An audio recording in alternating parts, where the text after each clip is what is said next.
বাড়িটা খুব সুন্দর হয়েছে, লাইটটিও খুব ফুটছে। এটি সব লাইট লাইট করে সুন্দর করে প্রতি জানলার লগে বিটের লগে সব লাইট করা আছে। আমাদের এখানে রাস্তা হইলো আপনার হইলো, এটা হইলো গেট।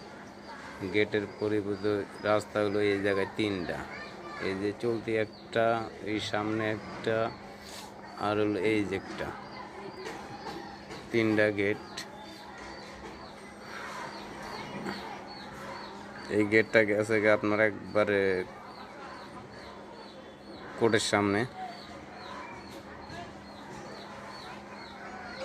অনেক সুন্দর করে সাজাইছে, সামনে অনেক ডিজাইন করে।